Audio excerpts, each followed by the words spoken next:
గుడికైతే ఎళ్ళేసి అయితే ఊర్లోకైతే వచ్చేసాము. ఇది మా ఊరు స్టార్టింగు. ఈ సైడ్‌లు కనిపిస్తున్నాయి గదా! చెట్లు. ఇవి చాలా గ్రీన్‌గా ఉన్నాయి గదా! ఇవేం చెట్లంటే చింత చెట్లివి. బ్రిటిష్ వాళ్ళేసినియంట ఇవి.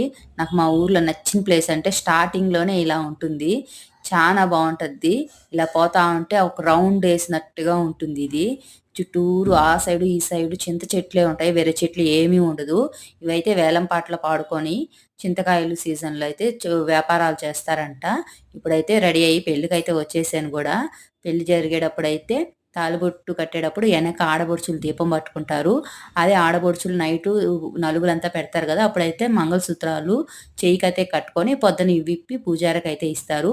అలా తాళిబొట్టు కట్టేటప్పుడైతే ఎనకైతే దీపం పట్టుకుంటారు ఆడబొడుచు. మీలో ఎంతమందికి ఇలా తెలిసుంటదో ఒక కామెంట్ అయితే చేయండి. ఇప్పుడైతే పెళ్ళిలో రిటర్న్ గిఫ్ట్ ఏమిచ్చారనేది చెప్తాను. ఇప్పుడు చూసారా ఇలా తాళిబొట్టు కట్టేటప్పుడైతే ఇక్కడ ఎనకైతే ఆడబొడుచు దీపం పట్టుకొనే ఖచ్చితంగా కంపల్సరీగా ఉండాలి. మా ఆడబొడుచేమి.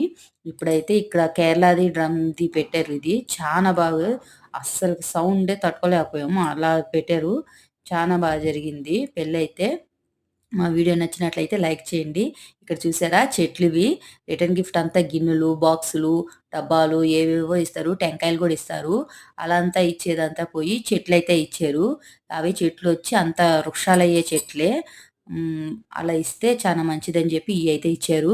ఇంకా కిల్లీ కాడికైతే వచ్చాము. భోజనాలు అద్దిరిపోయినియి. మా వీడియో